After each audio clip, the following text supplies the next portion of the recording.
This month on The Spark, our theme is Building Blocks for the Most Success. We'll learn more about an organization supporting families with comprehensive programs that prepare children for kindergarten readiness and third grade literacy. A nonprofit providing scholarships and giving Memphis area families the opportunity to send their children to the schools of their choice. And a wholesale floor covering and decorative surface distributor that's giving back to support our community. We'll also share a special moment from our Spark Awards 2020. Lipscomb and Pitts Insurance is honored to serve the Memphis community for over 60 years. We've always focused on supporting our community and believe in promoting the positives, encouraging engagement, and leading by example. Lipscomb and Pitts Insurance is proud to be a presenting sponsor of The Spark. Additional funding for The Spark is provided by Meriton, United Way of the Mid-South, MyTown Movers, MyTown Roofing, MyTown Miracles, and by Serves. Ever been excited by a new idea? Inspired by watching someone lead by example? When we talk about creating change, we start by sharing the stories of everyday heroes who are making a difference in their own way so we can learn and do the same. I'm Jeremy Park, and this is The Spark. They're an organization helping to prepare children for kindergarten readiness and third grade literacy. We're here with a board member for First Aid Memphis, our good friend, Dr. Carol Johnson-Dean. And let's start. First Aid Memphis is a relatively new organization. So give us some background on what led to start this organization. Yes. So, nothing is more dear to my heart than education in Memphis. And so I was excited to be asked to serve on the First Aid Memphis board about a year and a half ago. And the First Aid is really designed to help achieve equity and opportunity, particularly in Memphis, where we know not all students enter kindergarten ready to learn. And so the mission of First Aid is to support families so that they can find and identify really high quality, comprehensive services for their preschoolers. And secondly, we have a really targeted goal where we want to see in our vision, we see 90% of our students being kindergarten ready when they enter kindergarten. And then we want to see 90% of them be fluent readers at grade 3. Here's what we know already, that only 41% of our kindergarten students enter kindergarten ready.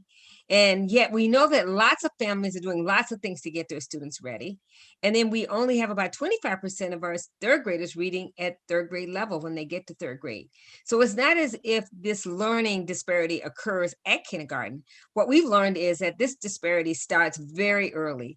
And children are like sponges. And the earlier we can connect them with learning opportunities, high quality experiences, and also support their families with wraparound services, the better off those students will be. So really, First Aid is designed to create these partnerships and connections with families and young children so that education can be successful when they enter kindergarten and go all the way through third grade.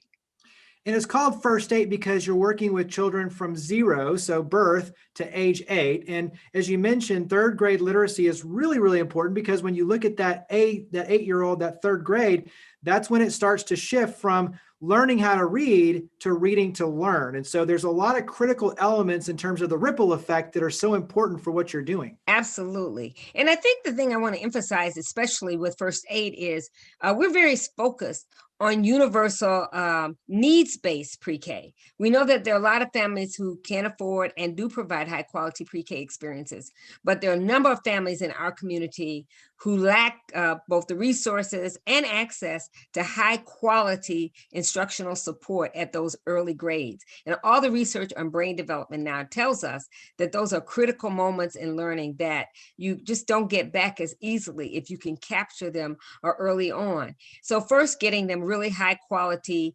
pre-K experiences. Second, one thing that we want to focus on is attendance.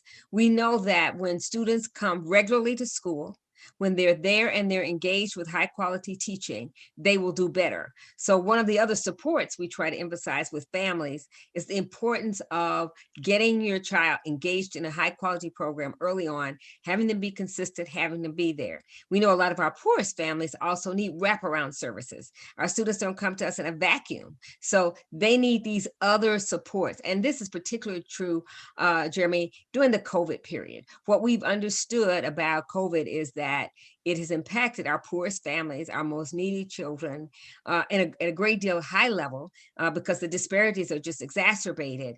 And so the importance of connecting students to early learning and quality experiences and dealing with some of the digital divide that exists has been even more important at this time. Talk about collaboration, because everything you do is collaborative, and it's collaborative with the kindergartens, the pre-K, it's collaborative with the school system, the families. So talk about what collaboration means for First Aid Memphis.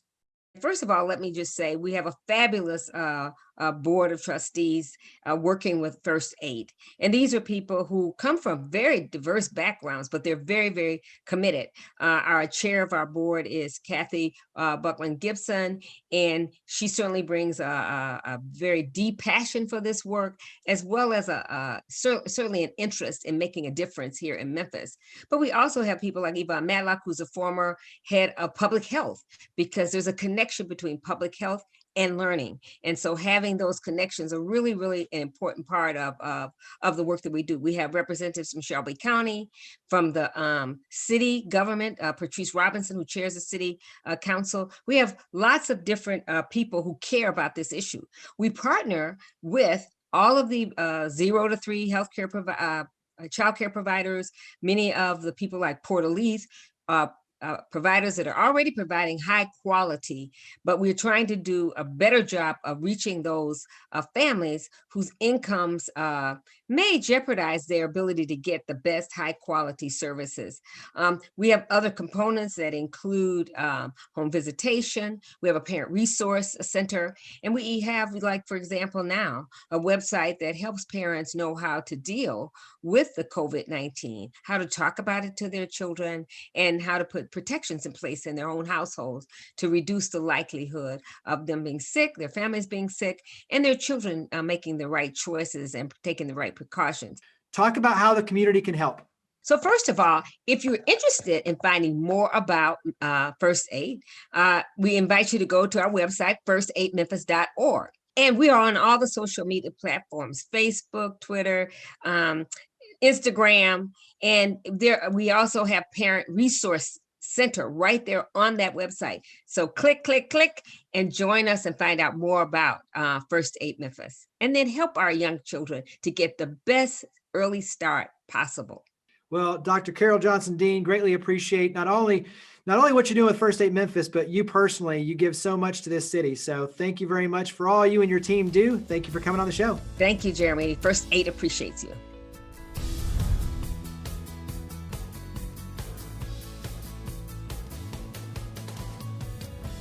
They're an organization helping Memphis area families choose the best school for their children. We're here with the executive director for Memphis Opportunity Scholarship Trust, MOST, Abby Cowens. And Abby, let's start. Give us a little bit of history for MOST. Yeah, hi, thanks for having me on.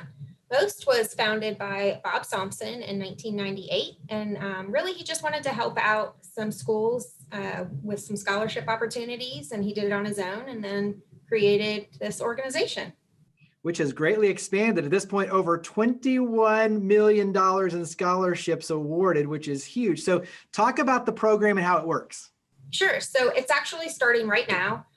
February 1 is the application process. School or families start applying on our website, memphisscholarships.org.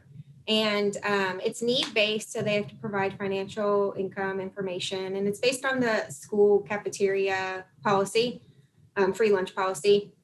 And it's a lottery system. So we don't choose, we don't, tell them where to go to school or anything like that. They have an interest in sending their kids to a certain school and they apply for a scholarship, and then it's a lottery system. Talk about the ages and the amount of money awarded. So we start our children in PK3, PK4, kindergarten or first, and then we take them all the way through grade 12. Scholarships are an average of $2,500. So we basically bridge the gap between what financial aid can provide if a school provides financial aid and what the family can pay. So we're that little gap in between. Talk about the feedback and the impact for the families, because as I mentioned at the onset, this really gives them the freedom to choose the best school for their child. So talk about the impact for the families. Absolutely. So families always have to have a little bit of skin in the game. So they're paying something. So if you're talking about a child who's going to a school that costs $20,000 and there is financial aid available, and so they have two children and it's $40,000. Say maybe the family has to pay half that. So we pay a certain amount, the family has to pay a certain amount, and otherwise they would not be able to afford it. And we're not, all in, and we're not giving them $10,000 a year. But we are helping bridge that gap a little bit. Share from a mother's perspective the importance of school choice and being able to pick the best school with the best environment for the best outcome for your child. Well, that's right up my alley. I have a child in public school, and I also have a child in private school. My oldest started out in public school, and it just wasn't a good fit for him. He needed something smaller. He needed something just different. It just wasn't right. So we sent him to private school. My younger one thrives in the public school setting. It's bigger and he's gregarious and whatever. And so, he's really happy there. And it's just important. You know your child better than anybody. You know what they need. If it's something socially different or academically different or religiously different, whatever those needs are, you should be able to have those options. Share a little about just the connectivity, special events. You host an event typically at the end of the year. I know the pandemic has caused some issues on that end in terms of keeping everyone safe, but talk about a typical year and toward the end of the school year, the celebration, some of those special moments. Yeah, so we get to celebrate with our graduates. Like I said, they've been with us from either PK 3, 4, kindergarten first through all the way through. So we're always excited to celebrate with them and send them on their way. About 90% of our students go on to a 4-year college. So that is, thrilling. And we love celebrating that. This year, actually, we're praying that we have in-person celebration. And our sponsor this year is Duncan Williams Asset Management. So we're grateful to them. And we have 30 students graduating this year. So it's going to be very exciting. I know the pandemic has caused a lot of issues for families, but for you in particular with most, share how it's kind of delayed things on your end in terms of the scholarships. Honestly, it hasn't. We've gone on as normal. The only difference being that parents of 50 students chose to hold their scholarships this year. And so we would normally have over 400 students. We have about 386 right now. And they'll be back next year. So there wasn't an in-person option, or there was only in-person option, and they wanted virtual. They weren't comfortable. So they chose to put it on hold. But otherwise, the schools have really rallied. They've been amazing in giving students what they need, and things have gone on as normal for us. How can the community help? Support the children. An average scholarship is $2,500. We have amazing donors. This is all privately funded. We get no government funding. So really, it's the people of Memphis that are sending these kids to school, and we're so grateful, and they are so grateful. And it's a really impactful organization. What would you offer as encouragement for, this new semester ahead? And when you look at the future being bright for these students and these opportunities, what words of encouragement would you offer? I think everybody's kind of had to adjust. And I know for my children, even just last year when they went virtual, I think it's really been amazing to see how kids adapt so easly.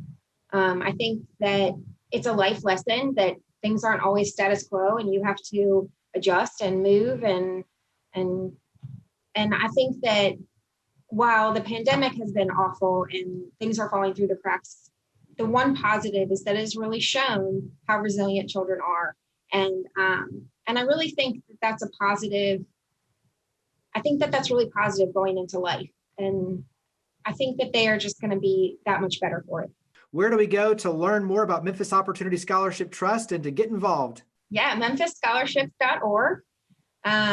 We have all kinds of information for our students, for our parents, for our donors, all of that. We have a new corporate sponsorship page. We're very, very grateful to our corporate sponsors. And there's a golf tournament in the fall. If you like to play golf, it's a great way to get out and enjoy the weather and support a great cause. And we'll have some other things coming up when we can meet in person, hopefully soon.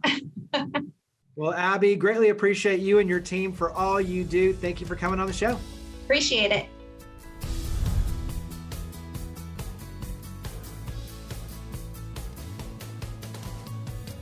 The Spark Awards annually recognize and celebrate individuals and organizations that have made outstanding contributions to the community.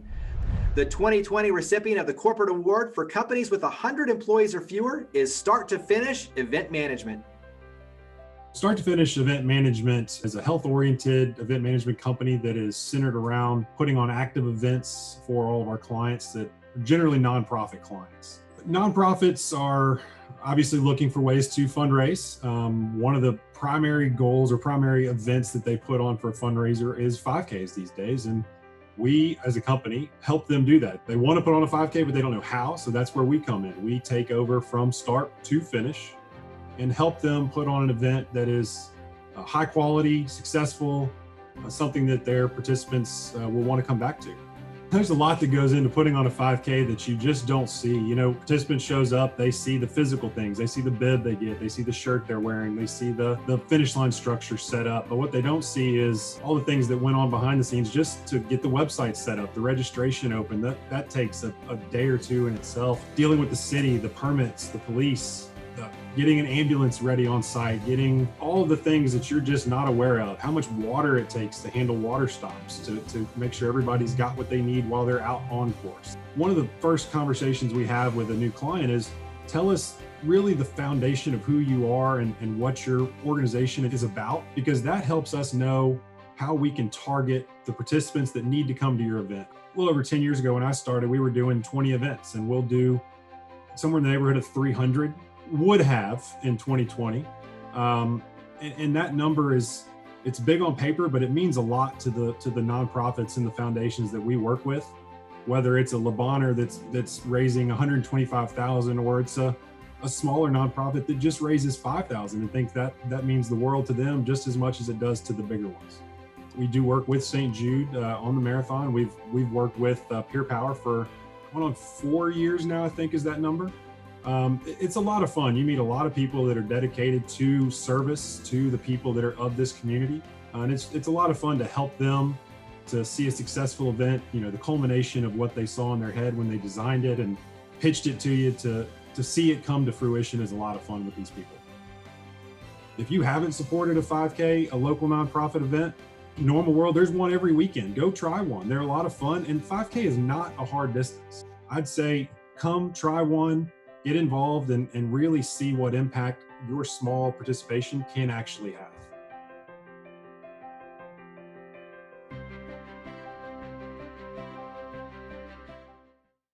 They're a wholesale floor covering distributor and much, much more. We're here with Sam Martin. He is the Vice President of Sales and Marketing for BPI. And Sam, let's start. Give us some history for BPI. First of all, Jeremy, thank you very much for the opportunity to talk to you. BPI, as you mentioned, is a distributor of wholesale building materials and floor covering. We're a 58-year-old company that was founded here in Memphis, Tennessee, with one location. At this point, we have 12 locations around the United States. We are an ESOP company. We bought the company out about 14 years ago. So everybody you see driving the trucks, the forklifts, answering the phone are all owners of this company, which makes it very, very special. We have 12 locations around the United States. We're actually the second largest in the nation. Being a wholesale distributor, and as you mentioned, the floor coverings, decorative surfaces, paint the picture of what that is, because it's obviously it's wood. I mean, it's a lot of different product lines. So walk us through some of the product lines. Okay, so about 39% of our overall business is done in the ceramic tile industry, which, as you know, has continued to grow. And wood equals about 30% of our overall business. But the hottest item we have now is the LVT market, luxury vinyl tile market. And we also, on the building material side, handle a quartz line, which is a countertop type product as well as post form top. So basically, if it goes on the floors or on the countertop, we pretty much represent it. How has the pandemic affected the operations development on your end? Because obviously with the focus on the home, a lot of renovations, which could be good, but talk about what the pandemic's done for you on the business side. We've seen a huge change where a lot of industry has shut down and had to close their doors. Our business has actually grown, and that comes from Miss Smith and Miss Jones being at home all day long. They've taken that money that they would use for travel and they've invested it into their home. And the opportunities there are huge. We represent, again, being headquartered in Memphis, and we are in Tennessee, Arkansas, Alabama, Mississippi, Louisiana, which are 5 of the poorest states in the nation. A lot of times that is a hindrance. However, in reality, all of our customers have to come to work every day. We don't have New York, we don't have Chicago, we don't have LA. We do have Dallas, Houston, and San Antonio, Nashville. But people have to come to work. A lot of our customers that we deal with are mom and pop family organizations, and they've had to come in. They've had to make changes as the same way we have to be safe and stick to the CDC regulations. But in reality, they've opened themselves up through websites, electronic catalogs, and et cetera, so that their customers can browse without the face-to-face. And then when it comes down time to truly make the sale, to truly make it big, then they go in and are able to pick the products that they want for their homes. You all are very, very big in terms of Porter Leaf, Mid-South Food Bank, Ronald McDonald House, St. Jude Children's Research Hospital. Talk about philanthropy for BPI. You mentioned Porter Leaf. We've been so lucky to have dealt with them. We've toured their facilities, and the operation they have there is second to none. We got involved in what we call the bike drive. It's their toy program. Last year, we did 168 bikes. Now, this was during the pandemic. During the recession, we were still involved with it. And what we posed the question to our employees: well, don't you want to make sure a child has a wonderful Christmas, no matter how bad things are? Do your part to help. So Porter Leaf has been a great opportunity for us. We have one of our managers that passed away 8 years ago, and we put in place in Huntsville, Alabama, we put in place a golf tournament, and all the funding for that went to St. Jude. This year, we're splitting it between St. Jude and Ronald McDonald House, and I'll talk a little bit more about our affiliation with Ronald McDonald House. But again, this manager was a family man, a grandfather, very involved in his community. So it's our opportunity to get everybody together to talk about Tim, remember Tim and the great things, the great fun we have, and still help others, which again is ultimately what we do. Another thing we've gotten involved with is the food bank. And I'll tell you, about 10 years ago on my way to the office, one day I was listening to Drake and Zeke, and they made the comment that the food bank was about out of food. This was 2 or 3 weeks prior to Thanksgiving. And I thought, no, it's not going to happen. So I walked in that morning to our staff meeting and I said, guys, we just can't do that. None of us sitting around this table have missed a meal. We have to do our part. So I threw a challenge out there for 1,000 items. Now, we have 460 plus employees in 12 locations. Our headquarters here, we have about 125. And I challenged each department. Well, Jeremy, I'm going to tell you, it got physical. We put boxes at each department, then we added more boxes, then we added more boxes. There was such a competition between the departments. It was fantastic. And at the time we got ready to deliver that material, our goal was 1,000 items. We delivered a tractor trailer load of food to the food bank. And we've continued that over the years. We've done it at different times, but that was probably the most memorable as all of the departments got involved with it. And it really became a great challenge. We collect tabs for the Ronald McDonald House. We have been over and fed and served the people at the Ronald McDonald House. And again, this year, we're actually sponsoring a room at the Ronald McDonald House for a year in the name of our former employee. And his family, when I told them about that, there were tears everywhere because they were just so excited that Tim's name was going to be associated with helping families like that. We'll wrap up and talk about where we can go to learn more about BPI. Okay, so you can go to bpiteam.com. Unfortunately, we are a wholesale distributor, not open to the public, but we certainly represent some of the top names in the industry today. And we have a lot of Memphis families that are fed by what we do. Again, it is such a privilege for you to have me on to talk about this. And we certainly appreciate everything you guys do. Well, Sam, you are a great partner in City Current. We appreciate all the philanthropy and the heart, and you and your team are amazing. So thank you for all you do and for coming on the show. Absolutely. Have a blessed day.